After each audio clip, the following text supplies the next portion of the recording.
Bismillahirrahmanirrahim. Assalamualaikum warahmatullahi wabarakatuh. Bismillahirrahmanirrahim. Hamdanillah, salatan wassalaman ala sayyidina Muhammad ibn Abdillah Rasulillah wa ala man sahibah wa tabi'ahu dah, amma ba'd. Kitab Faidur Rahman fi tarjumani tafsiri kalami Maliki Dayyan. Faidur Rahman itu artinya aliran atau limpahan rahmat dari Allah yang Maha Pengasih. Fi tarjumani, di dalam menterjemahkan dari bahasa Al-Quran Arab ke bahasa Jawa. Tafsiri menjelaskan, menterjemahkan sekaligus menjelaskan. Kalami firman Maliki Allah yang Maha Raja, Ad-Dayyan yang Maha Membalas. Ad-Dayyan yang Maha Membalas. Tafsir ini disusun oleh Kiai Haji Muhammad Soleh bin Umar Darat. Beliau lahir pada tahun 1820, wafat pada tahun 1903 kalau tidak salah, ya, 1903 Masehi. Kami baca di dalam tafsir tersebut, referensi yang dipakai beliau disebutkan satu tafsir Jalalain. Dalam menyusun tafsir Faidur Rahman ini, referensi pertama adalah Jalalain. Kenapa Jalalain? Tafsir Jalalain itu punya spesifik, terutama dalam memahami mufradat Al-Quran, kosakata Al-Quran, yang kemudian dikembangkan pada pengembangan ilmu-ilmu lain yang berkaitan dengan tafsir Al-Quran. Maka kalau ada tafsir Sayin Al-Jawahir karya Tontowi Jauhari, itu tafsirnya pakai Jalalain. Sayinnya berbagai macam ilmu, bidang ilmu, cuma tafsir ayat Qur'annya pakai Jalalain. Kemudian ulama Madinah yang baru wafat dari Universitas Madinah, Abu Bakar Al-Jazairi, yang beberapa tahun yang silam meninggal dunia, beliau menulis Aisarut Tafasir juga pakai Jalalain. Kemudian profesor kita Mahmud Yunus, Profesor Mahmud Yunus, dalam memakai tafsir, menterjemahkan Al-Quran, tafsir Mahmud Yunus pakai Jalalain. Jadi Jalalain menjadi rujukan untuk memahami Al-Quran secara lafdiyah. Oleh karena itu Faidur Rahman pakai tafsir Jalalain. Yang kedua, referensi yang dipakai dalam penulisan tafsir tersebut adalah tafsir Khazin, tafsir Al-Khazin, sebanyak 4 jilid. Kemudian ada tafsir lagi Fakhrur Razi yang berjudul Tafsir Mafatihul Ghaib. Itu juga menjadi maroji tafsir Razi. Nah, kenapa beliau mengambil tafsir Ar-Razi? Ini memberikan isyarat secara teologis beliau beraliran Sunni,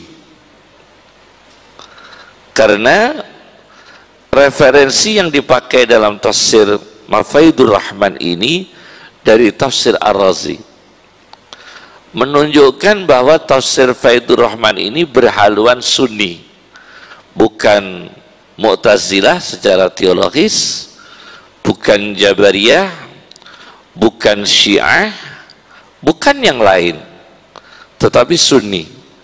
Buktinya apa? Secara teologis, kalamnya, tauhidnya itu pakainya tafsir Mafatihul Ghaib Ar-Razi sebagai kitab sumber induk kajian kalam dalam Al-Quran. Kemudian referensi yang berikutnya adalah tafsir Al-Ghazali. Nah, ini tafsir Al-Ghazali. Saya melihat di situ dalam kitabnya Faidur Rahman, Ki Soleh Darat mengatakan, saya menyusun kitab ini referensinya dari tafsir Al-Ghazali, terutama dalam tafsir Isyari. Nah, perlu diketahui apakah tafsir Ghazali itu. Tafsir Ghazali itu sebetulnya secara utuh hilang. Namanya tafsirnya Yaqutut Ta'wil, 40 jilid. Itu hilang, manuskripnya yang hilang. Kemudian ada Dr. Muhammad Ar-Raihani, saya baca, saya bawa di sini, yaitu penelitian riset tafsir Al-Ghazali tentang tafsirnya Al-Ghazali dari beberapa kitab karya Al-Ghazali. Di sini menjadi penelitian riset di Ihya berapa ayat yang dikaji, Minhajul Abidin berapa ayat Quran yang dikaji, Bidayatul Hidayah berapa ayat Quran yang dikaji, Al-Munqidh Minad Dhalal berapa ayat yang dikaji. Nah, di antaranya dipakai oleh Ki Soleh Darat. Yang dipakai oleh Ki Soleh Darat adalah tafsir Isyari. Di sini yang menjadi titik poin apa yang kami paparkan adalah spesifik bentuk tafsir Isyari dalam tafsir Faidur Rahmannya Mbah Soleh Darat. Tafsir Isyari itu tidak persis dengan teks Al-Quran.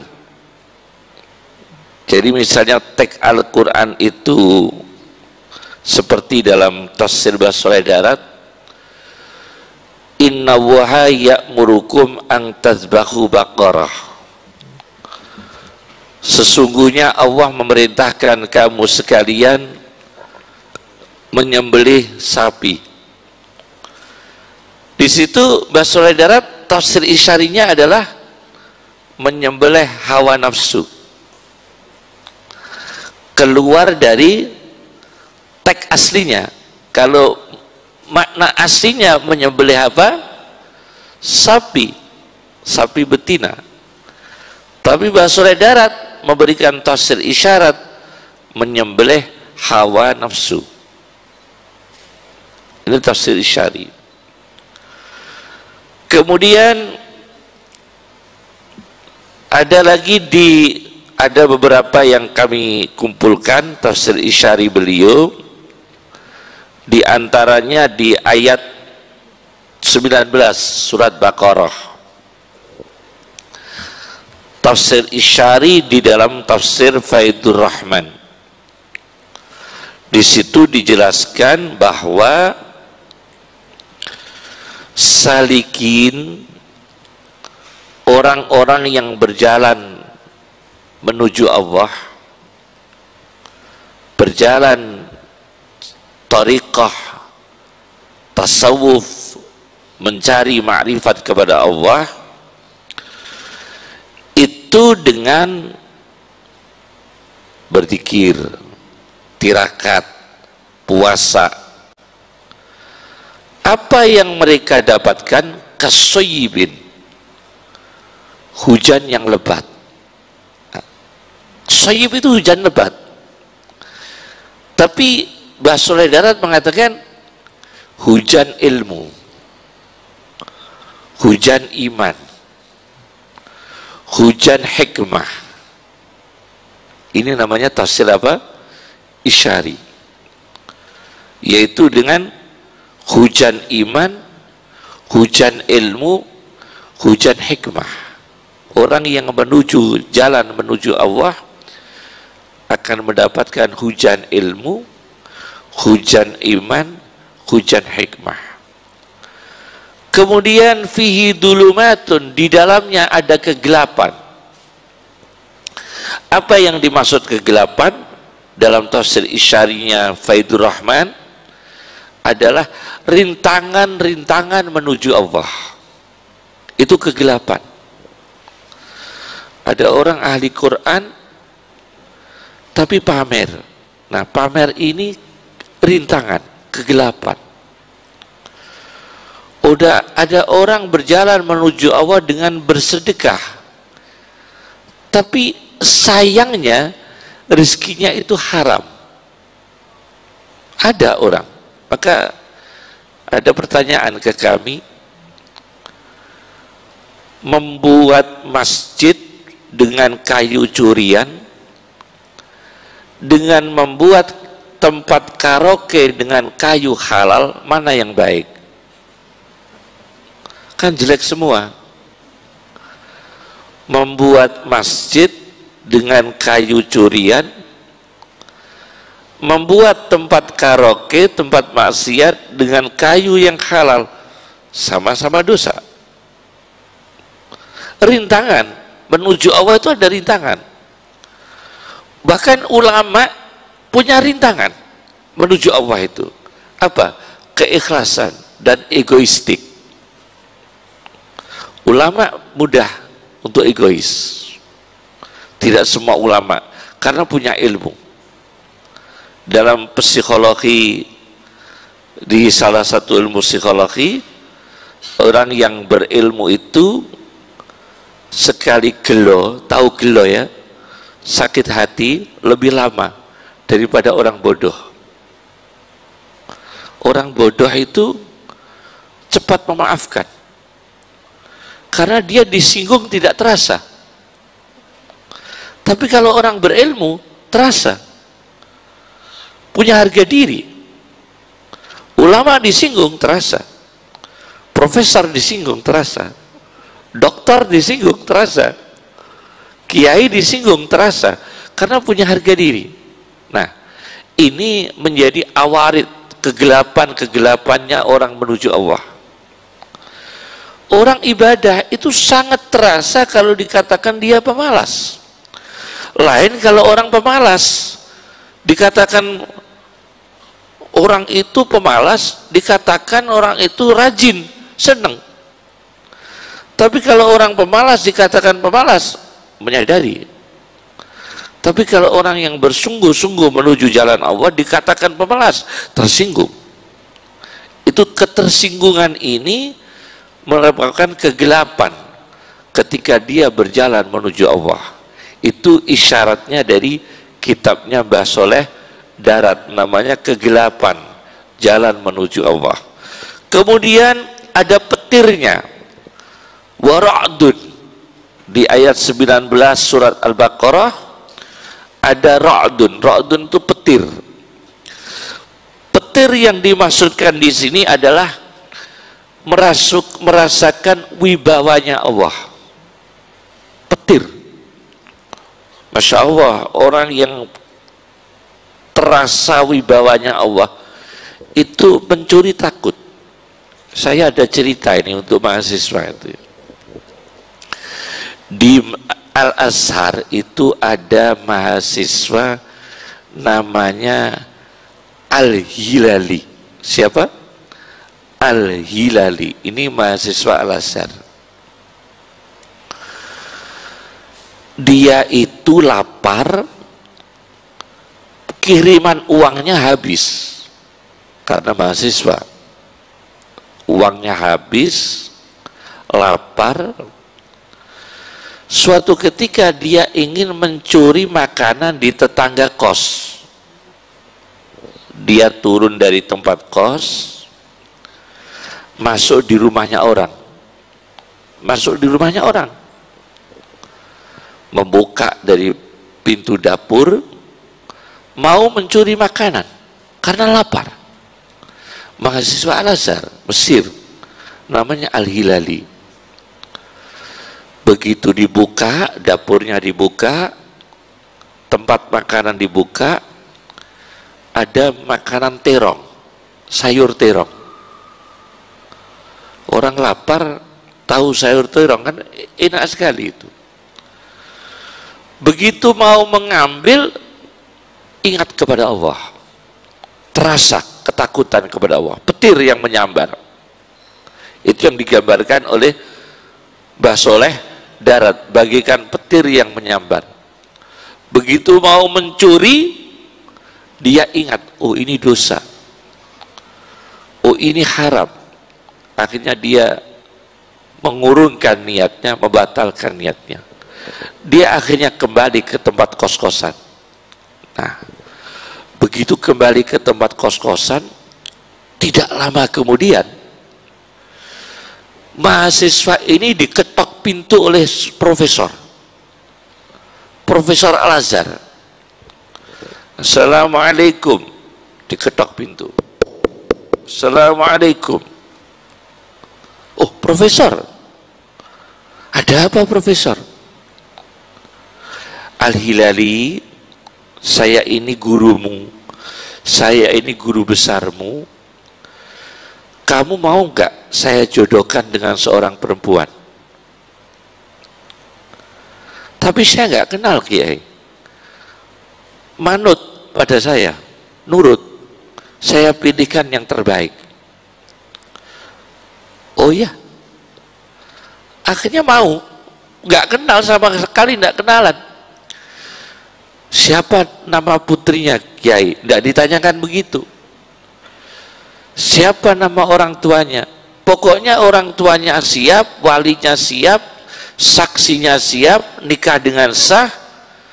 Saya yang menunjuk kamu sebagai calon suaminya. Akhirnya berangkat. Begitu berangkat, ternyata menuju rumah yang ada terongnya tadi. Berangkat menuju rumah yang ada terong yang mau diambil. Kaget Al-Hilali. Masya Allah, saya membatalkan diri tidak mencuri terong, tapi malah mendapatkan jodoh. Akhirnya dia masuk. Yang punya rumah mengatakan, siapa saja yang hari ini menjadi menantuku, maka akan aku kasih makanan sayur terong. Akhirnya Al-Hilali inilah yang dapat makanan sayur terong. Ini jalan menuju Allah, merasakan takut kepada Allah. Ra'dun, petir. Ra'dun itu petir, tapi beliau artikan rasa takut akan keagungan Allah. Kemudian wa barqun, ada kilatnya. Ada kilat, beliau mengatakan kilat adalah mencorongi hati. Kilat adalah mencorongi hati. Hati yang bersinar, hati yang bercahaya, itu jalan menuju Allah. Namanya tafsir isyari. Nah, perlu saya sampaikan di sini, tafsir isyari ini ada satu penelitian dalam disertasi doktor, namanya Husain Ad-Dahabi. Dalam disertasi doktornya At-Tafsir wal Mufassirun. Tafsir isyari itu syaratnya satu, tidak boleh menafikan pada tafsir lafzi yang aslinya. Jadi harus tetap diakui, inna wa ya'murukum an tazbahu baqarah, Allah menyembelih sapi, ya sapi itu harus diakui. Asli teksnya ayatnya Quran sapi. Asli ayatnya Quran memang hujan, petir, kilat, bukan tafsir isyari. Maka kalau orang tafsir isyari harus meyakini, harus mengimankan tafsir lafzi. Satu. Yang kedua, tafsir isyari itu harus punya penguat dari dalil-dalil. Harus punya penguat dari dalil-dalil. Itu diantaranya syarat yang dikemukakan oleh Dr. Husain Ad-Dahabi dalam disertasi doktornya At-Tafsir wal Mufassirun. Kemudian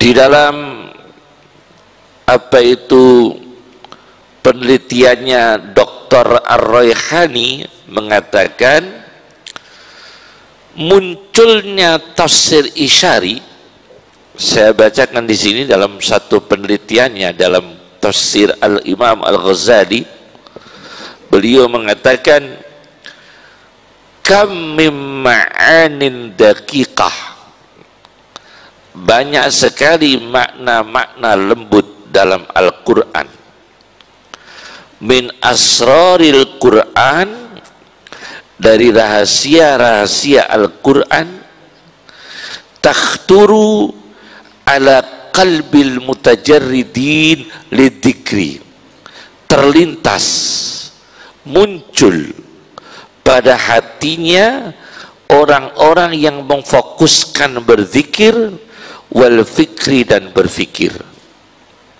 Jadi kalau intelektual hanya berfikir, tapi kalau tafsir isyari itu berzikir dulu.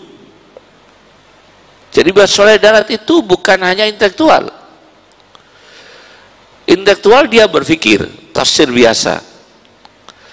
Untuk menemukan tafsir isyari dia harus berzikir.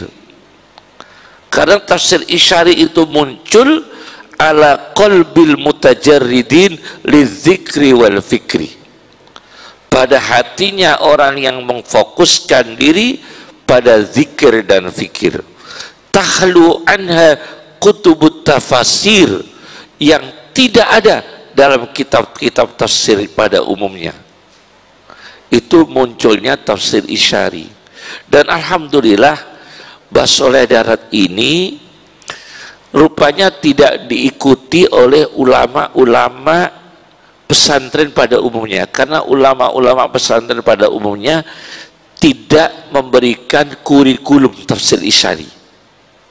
Tidak ada.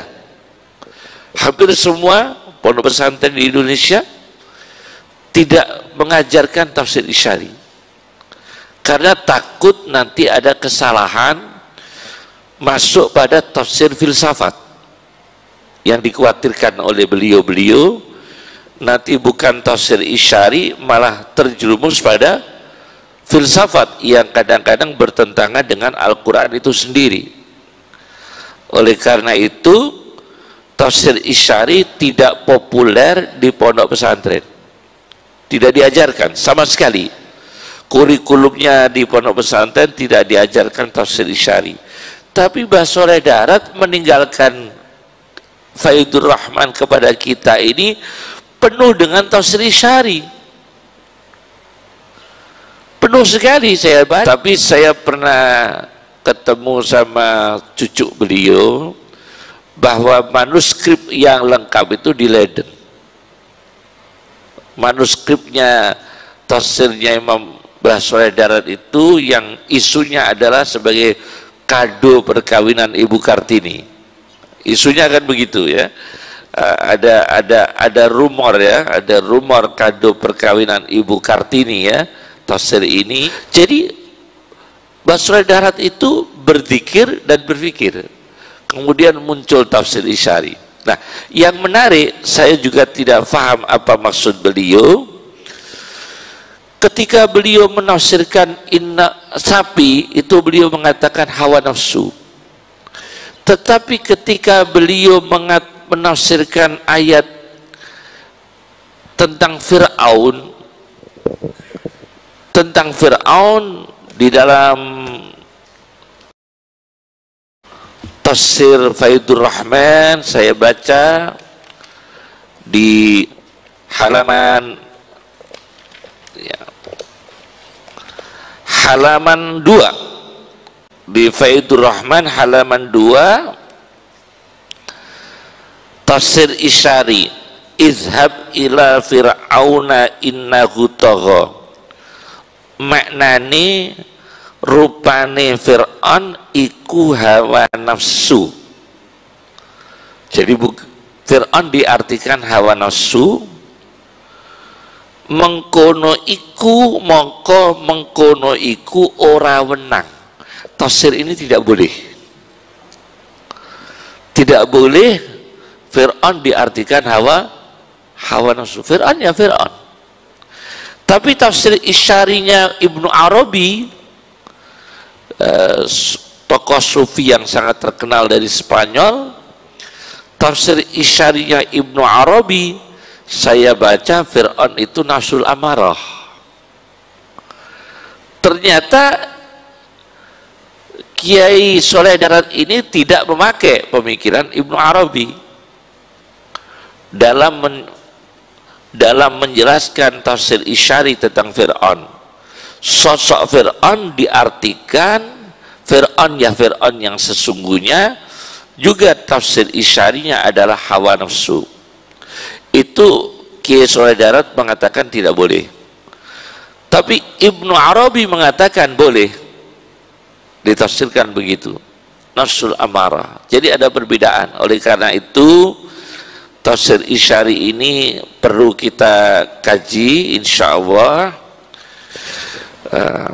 Perlu saya sampaikan lagi tentang tafsir Isyari, bahwa tafsir Isyari dalam karya Mbah Sholeh Darat ini luar biasa.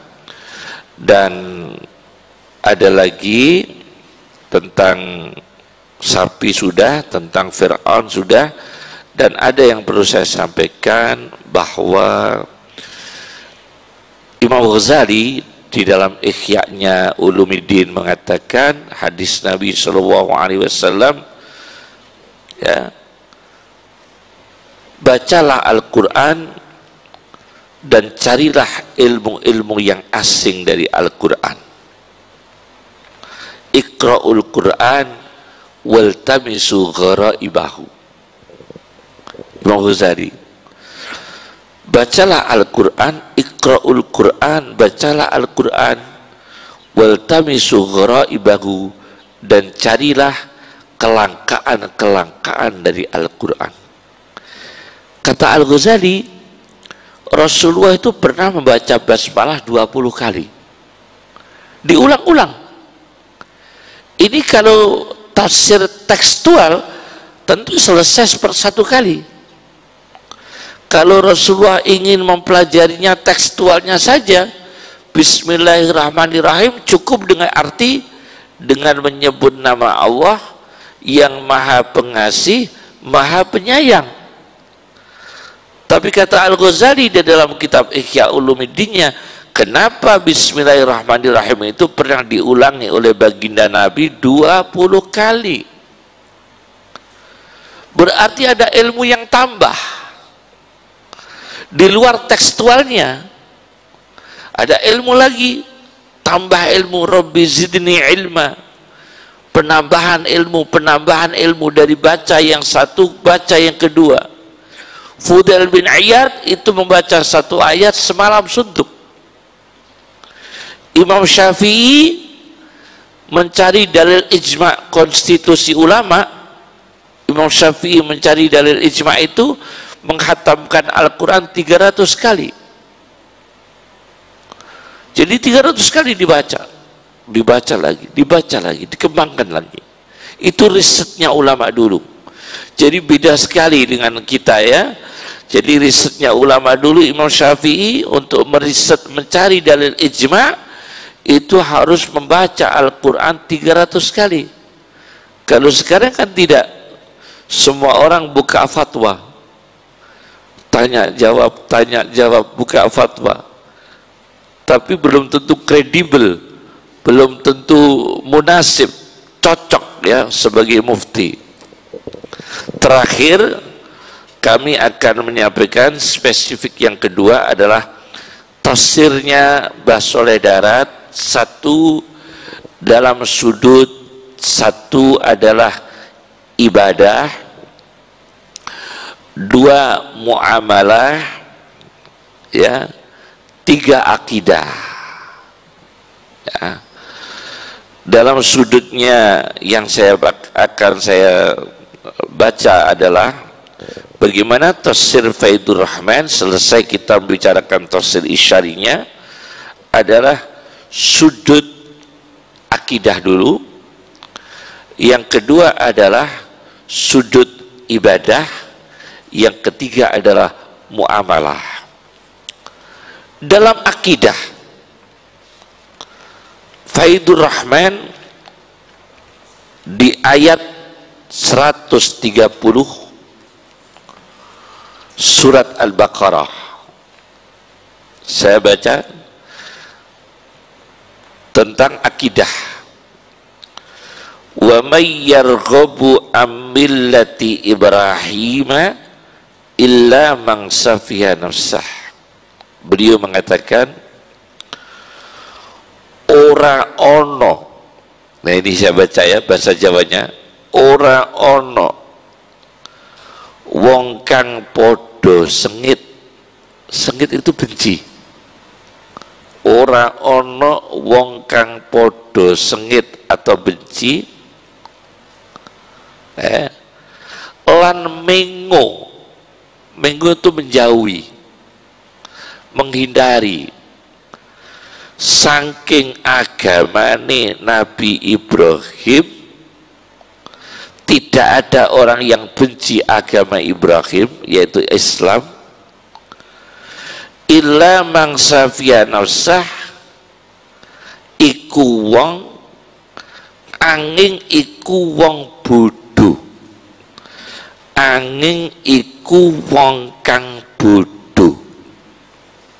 Jadi jelaskan, beliau ini tauhid monoteistiknya jelas ya, ya, monoteistiknya kan jelas ya, tauhidnya beliau, bahwa tidak ada yang benci dari agama Ibrahim, angin iku wong kang bodoh lan orang ngerti setuhune dhek iku den dadekake dene Allah. Orang yang tidak sadar dirinya itu diciptakan Allah, itu bodoh. Orang yang tidak menyadari dirinya itu diciptakan Allah, itu orang bodoh. Einstein itu betul fisikawan, tapi dia tidak sadar dia diciptakan Allah, akhirnya ateis dia. Dulunya Yahudi, akhirnya ateis. Itu menurut Mbah Soleh Darat, wong bodoh kang ora ngerti Ngaten. Wong bodoh ora ngerti setuhune dhek iku den didadekake nabine Allah. Maaf, saya dapat bocoran dari intelijen, dari salah satu sumber dari intelijen, banyak orang-orang yang ahli IT dunia itu ateis. Saking mentuhankan IT sampai ateis. Itu banyak sekali. Dan di Indonesia ini, tidak perlu saya sebutkan lembaganya, ada satu tempat IT raksasa dengan bayaran yang super mahal. Kalau tidak salah itu gajinya itu satu hari 1,5 miliar atau berapa, satu hari gajinya itu, gaji IT itu banyak orang-orang ateis. Apa kata beliau? Wong bodoh orang ngerti setuhune dekne diciptakan didadekno Gusti Allah, tidak menemukan kebenaran. Akidahnya itu, akidahnya Mbah Soleh Darat, teologinya begitu. Nah, maka saya tertarik dengan seorang profesor yang masih hidup sekarang, namanya Profesor Dr. Rotib An-Nablusi. Profesor Dr. Rotib An-Nablusi itu punya tafsir Nablusi 14 jilid, terbitan Yordan. Cerita beliau dalam tafsirnya, ada seorang penyanyi Mughannin itu penyanyi, artis ya. Dia masuk di toko buku, ada Quran dijual. Lalu dia tanya, siapa pengarang Quran ini? Siapa pengarang kitab ini? Dikira Quran itu karya manusia. Man mu'allifu hadal kitab? Masuk di toko buku di Italia, di Eropa. Seorang penyanyi di Eropa masuk di toko buku, kedai buku, tanya, ini buku Quran karya siapa? Akhirnya yang punya toko menjawab dengan menunjukkan jari-jarinya ke arah atas, Allah. Cuma begitu saja, Allah, hanya mengatakan Allah. Akhirnya dia beli Quran, dibeli oleh penyanyi itu. Tentu tidak paham dia, tidak paham, dia bukan orang Arab. Masuk di toko buku di negara Italia, Eropa, belinya Al-Quran, tapi dapat informasi dari penjaga toko itu, siapa yang mengarang kitab ini? Pengarang, yang jaga toko itu tidak mengatakan pengarang, pokoknya kitab ini firman Allah. Akhirnya dibeli. Begitu dibeli, dia baca ini, hidayah Allah datang tanpa memahami.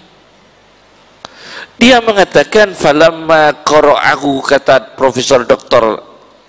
An-Nablusi, falamma qara'ahu, ketika dia membaca, amana, langsung menyatakan iman, amana bihi wa aslama, dan menyatakan Islam, wa tarokal ghina, dan meninggalkan kegiatannya sebagai penyanyi, dan seluruh kekayaannya itu dibelanjakan untuk dihabiskan, tidak dipakai semua. Hasil-hasil menyanyi itu dibelanjakan, disedekahkan semua, dibelanjakan, bukan disedekahkan. Jadi begini, dia melakukan tindakan yang cukup radikal, bukan kekayaannya itu disedekahkan, bukan, tapi punya uang semua kaset-kaset piringan-piringan hitam isi nyanyiannya dia di seluruh kota di Italia, di berbagai negara dibeli semua, semampunya dibeli, kemudian dihancurkan semua. Itu pernah terjadi. Seorang penyanyi yang tidak paham Al-Quran, begitu melihat Al-Quran, dengan mendengar perkataan dari penjaga toko, Allah, turunlah hidayah. Dia sadar kalau dia diciptakan Allah, padahal dia itu hanya mendengar kata Allah sekali. Membeli piringan kasetnya itu, kaset-kasetnya dibeli dan dihancurkan oleh dia. Itu pernah terjadi. Itu pertama, akidah. Yang kedua adalah ibadah. Ibadah dalam hal ini tentunya dari pertama saja saya baca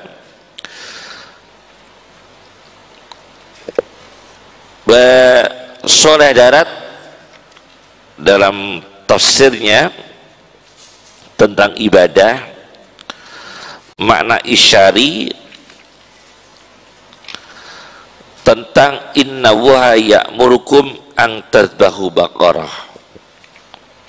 yaitu menyembelih sapi dikatakan menyembelih nafsu. Itu nilai ibadahnya adalah, saya baca ya, mateni baqarah, mateni sapi, baqaratun nafsi, sapine nafsu, iku arane jihad al-akbar. Mateni sapine nafsu iku arane jihad akbar. Nah, ini ibadah. Jihad akbar, ibadah yang paling besar menurut beliau adalah jihad akbar adalah memerangi nafsu. Meskipun kita itu sholat, tapi akbarnya apa? Wala zikrullahi akbar, mengingat Allah yang akbar. Jihadnya begitu. Kemudian puasa itu ritualnya. Jihadul akbarnya apa puasa? La'allakum tattaqun. Kutiba alaikumus syamu kama kutiba alal ladina min qablikum la'allakum tattaqun, supaya kamu sekalian takwa. Itu jihad akbarnya. Nah, itu yang dimaksudkan oleh Soleh Darat dalam ibadah. Yang terakhir dalam muamalah, saya tertarik dalam bidang muamalah di halaman 528 Tafsir Faidur Rahman, halaman 528, ketika beliau menafsirkan ayat 278 sampai 279 Surat Al-Baqarah ayat 278 279, beliau mengatakan tentang ayat ya ayyuhalladzina amanu taqullaha wa zaru ma baqiya minar riba in kuntum mu'minin. Orang beriman itu diseru oleh Allah bertakwa dan meninggalkan sisa-sisa riba. Apa kata beliau? Nah, ini beliau mengatakan, he podo eling-eling ngosira kabeh mukmin. Nah, podo wedya sira kabeh ing Allah lan podo ninggalake sira kabeh barang kang sira kabeh ana sekarine saking renten. Nah, ini sekarine saking napa renten. Jadi Soleh Darat ini anti riba.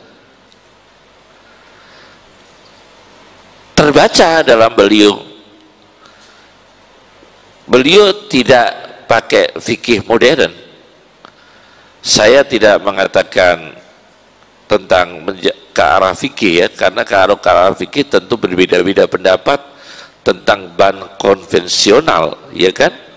Tentang hukum bank konvensional itu ulama berbeda-beda pendapat. Tapi saya baca dari ruhnya Mbah Soleh Darat ini, saya yakin beliau itu tidak suka dengan konvensional. Dari tafsir beliau itu, beliau tidak suka semua bentuk renten, itu muamalahnya. Tidak suka dengan semua bentuk rentenir, luar biasa itu. Nah, jangankan rentenir, ya, jangankan rentenir, ulama kita ini saya tambahkan. Jadi istilah Ghazali kecil itu memang selalu ada. Saya tambahkan ya, tentang istilah Ghazali kedua, Ghazali kecil, itu dalam bidang apa saja ada. Muhammad Amin, penulis Mesir yang punya kitab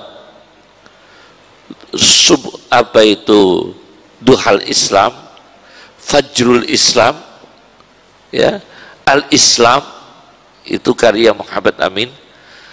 Ghazali yang kedua adalah Fahur Razi, itu dalam bidang teologi Asy'ariyah. Syekh Yasin Mekah yang abahnya orang Padang,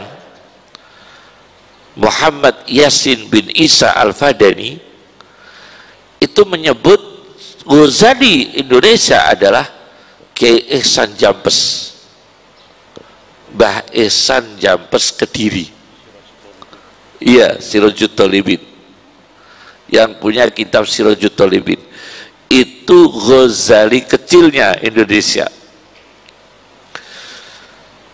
Imam Soleh Darat juga demikian. Cuma yang menjuluki yang terakhir, Ghazali yang terakhir disebut Ghazali kecil di Indonesia adalah Mbah Soleh Darat, Mbah Ihsan Jampes, ulama Kediri. Itu Masya Allah luar biasa. Beliau menolak berapa gelar doktor ditolak oleh beliau. Ini ya. Tapi kita perlu kesempurnaan hidup. Harus ada yang doktor, harus ada yang profesor ya. Karena kesempurnaan hidup ya. Kesempurnaan hidup, semua menolak. Bagaimana? Sayyid Muhammad bin Alawi Al-Maliki menolak gelar doktornya karena dia doktor usia 18. Dalam disertasi doktornya Fadlul Motta usia 18, dia kemudian kalau dia disebut doktor, dia mengatakan jangan, saya jangan disebut doktor, itu ilmu saya waktu masih anak-anak, kata beliau. Itu kata beliau, karena dokternya usia berapa? 18, kata beliau. Jangan, saya jangan disebut dokter. Kalau dokter itu kan dulu usia saya 18 tahun, saking pinternya ya. Tapi kita tetap harus ada orang Islam, dokternya, profesornya harus ada, karena kesempurnaan hidup, kompetisi ya, kompetisi dalam hidup, terutama kompetisi dakwah. Orang Islam harus ada kredibel, akademisi ya, perlu sekali.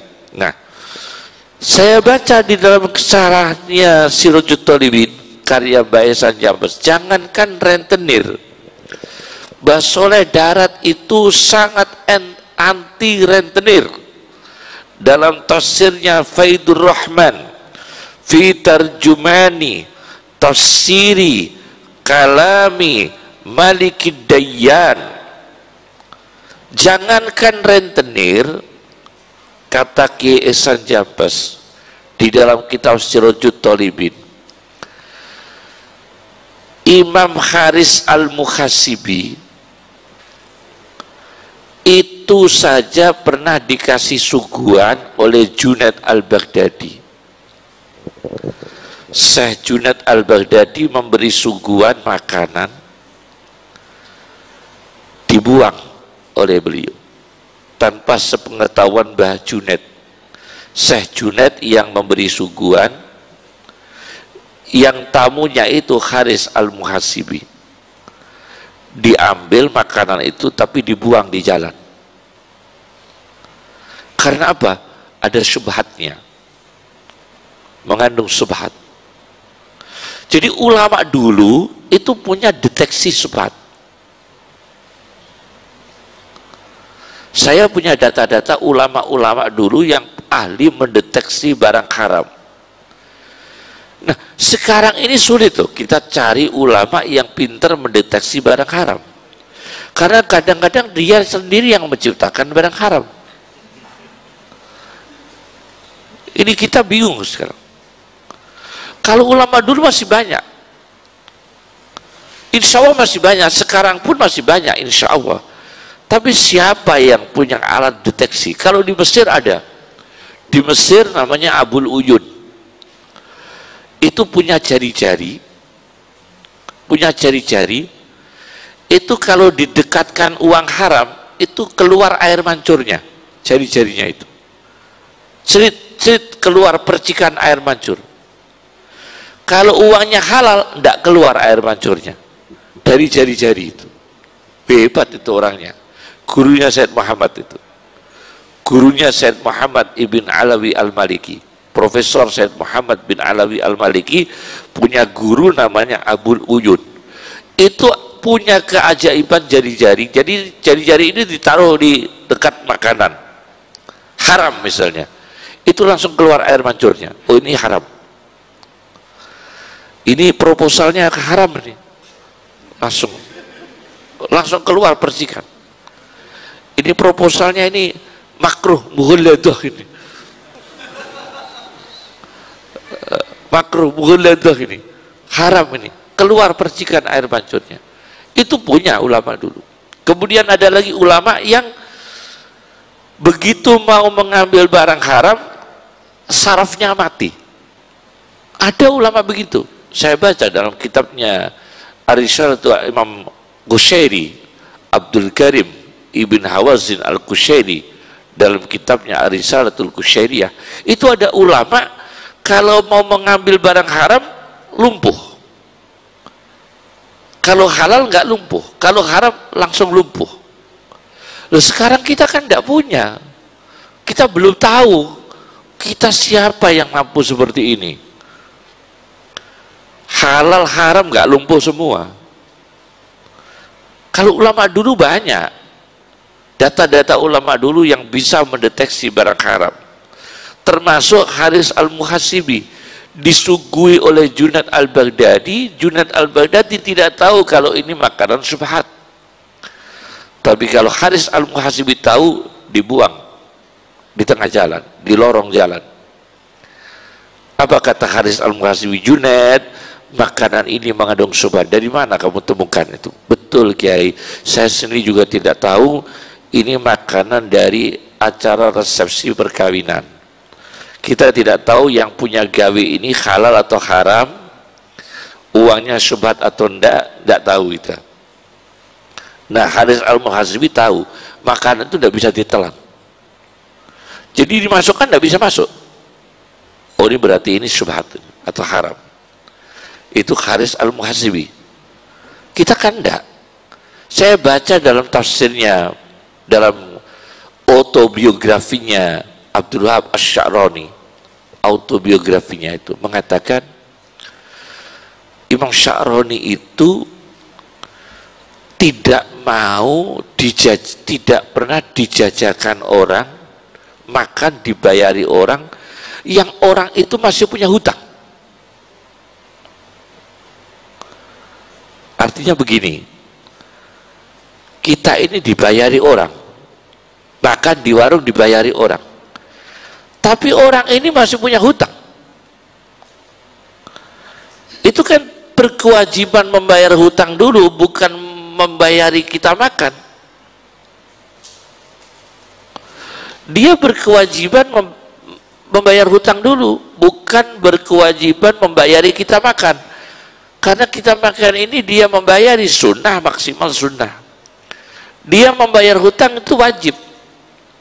Imam Sya'rani itu diantara karomahnya, beliau mengatakan, saya dijaga oleh Allah tidak pernah makan dibayari oleh seseorang yang orang itu punya hutang. Itu terjaga semua ulama seperti itu. Nah, ini yang dicita-citakan Mbah Soleh Darat dalam tafsirnya, sampai beliau mengkampanyekan dalam tafsirnya beliau tentang anti riba, anti rentenir. Inilah yang bisa saya sampaikan. Mohon maaf, semoga barokah. Yakini sebetulnya Nabi kita itu menjamin orang yang paham agama nasibnya baik. Itu ingat, tancapkan itu. Rasulullah mengatakan, mayyuridillahu bihi khairan, barang siapa yang dikehendaki Allah nasibnya baik, yufaqihu fiddin, dia paham agama. Tidak ada di dunia ini orang paham agama yang hidupnya terlantar. Maaf, saya tidak mengatakan disiplin ilmu yang lain, maaf. Istri saya itu dokter, tapi cerita kalau ke depan ini prospek dokter mengerikan sekali dengan kompetisi seperti ini. Dokter dari luar negeri mau dikirim ke sini. Pak Habibie, teknokrat, orang yang ahli teknolog yang luar biasa, berlian beliau. Ketika beliau datang di Mesir, beliau mengatakan, saya menyesal. Seandainya saya disuruh memilih ahli teknologi atau ahli agama, saya akan memilih ahli agama.